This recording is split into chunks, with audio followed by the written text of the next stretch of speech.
Hey everybody, welcome to your Daily Hope today. My name is Luke and we are in Daniel chapter 3. So if you've read ahead, you probably know that we are talking about Shadrach, Meshach, and Abednego. Three dudes with three funny names. And just to catch you up to speed about what's going on at this point in time, the Israelites are living in Babylon under the rule of King Nebuchadnezzar. And so King Nebuchadnezzar basically builds this golden statue and is like, hey, I want everyone to bow down and worship the statue of me because it's really awesome. And if they don't, I'm going to throw them into a furnace. And so he builds this statue, and whenever music plays, everybody in the kingdom bows down and worships him, except three people. Shadrach, Meshach, and Abednego. And so someone comes up to King Nebuchadnezzar and goes, hey, you know what? There's these three dudes. They're not bowing down. We got to do something about this. And so King Nebuchadnezzar brings them to him and he goes, why aren't you doing this? If you don't change your ways, I'm going to toss you in. I'll give you one last chance to defend yourself. And this is my favorite part of this whole chapter. It's verses 16 through 18. And this is the response to King Nebuchadnezzar. Shadrach, Meshach, and Abednego replied, O Nebuchadnezzar, we do not need to defend ourselves before you. If we are thrown into the blazing furnace, the God whom we serve is able to save us. He will rescue us from your power, your majesty.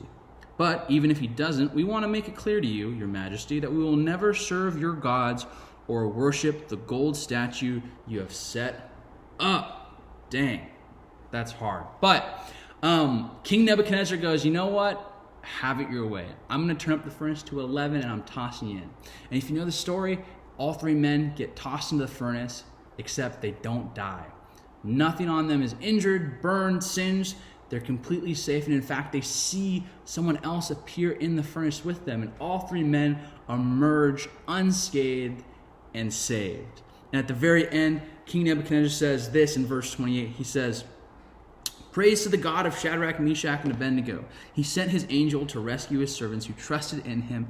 They defied the king's command and are willing to die rather than serve or worship any god except their own. So there's a happy ending to this story, but here's the question that I want to pose to all of us. While I was reading through this, I was thinking, what direction will I take this? Where's God speaking to me? And I think the example that all three men set is a question I want to pose to you and to myself. Is how do we stand in the calling God has put on our lives? Now, all three men had a calling on their lives to honor, love, serve God. And we do too.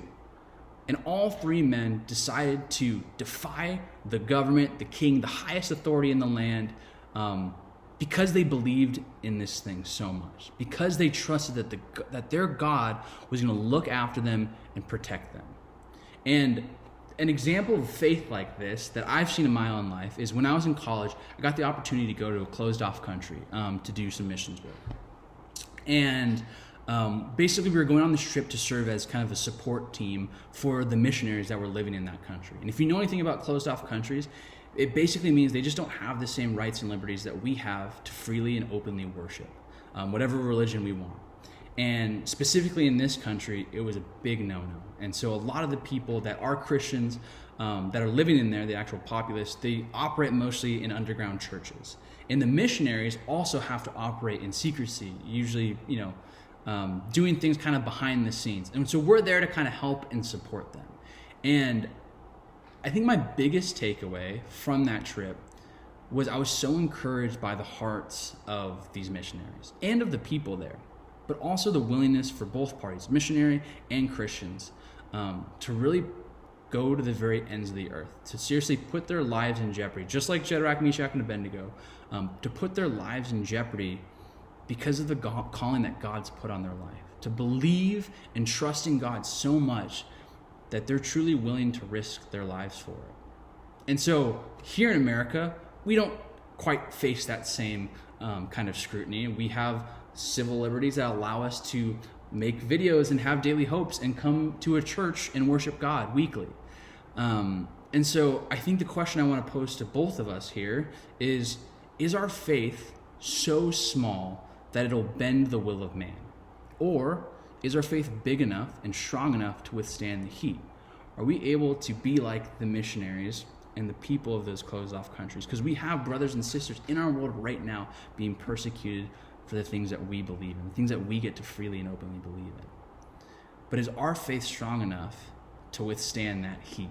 Because I think whenever I read stories like this, I kind of put myself in their shoes. And I think most of us would be like, oh yeah, like if I was put to the test like this, I'm going to say yes.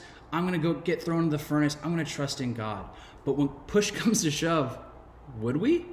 And I think that's the question I want us to all ask and kind of do a heart check of, am I prepared to face hardships like that? Could I actually do that? And I think Jesus sets the best overall example of what that looks like when he was tempted in the wilderness. Jesus fought against human temptation. He knew what it was like to feel the things that we're feeling. Because I'm sure there was some temptation there for all parties to want to give in, do the easy thing, not face the repercussions and the punishment. But Jesus felt the same things that we felt, but yet he still stood up to those things and rose above them.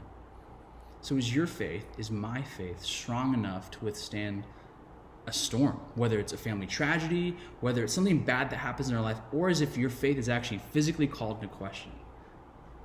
Could we stand up to that? And so I want to end off with this really cool quote from C.S. Lewis. And just follow along with me real quick, and we'll wrap this up. No man knows how bad he is till he has tried very hard to be good. A silly idea is current that good people do not know what temptation means.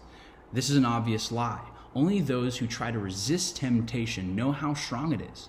After all, you find out the strength of the German army by fighting against it, not by giving in. You find out the strength of a wind by trying to walk against it, not by lying down. A man who gives into temptation after 5 minutes simply does not know what it would have been like an hour later. That is why bad people, in one sense, know very little about badness. They have lived a sheltered life by always giving in. We never find out the strength of the evil impulses inside us until we try to fight it. In Christ, because he was the only man who never yielded to temptation, he is the only man who knows to the full what temptation means. The only complete realist. And so, church, my question for all of us is our faith strong enough to stand up against that? Is the calling in our life that important to us, the calling that's been placed on our life, that we're willing to go to the ends of the earth, to stand up for it? And so I think what I want to leave with you guys today is just to do a heart check. Take stock of your own relationship with God, of how important is this to you? How deep and reliant are you on God, that you could stand up to these things, that I could? Because it's a hard question. And so go with God this week. Sit on that question. And thanks for watching. Have a great day.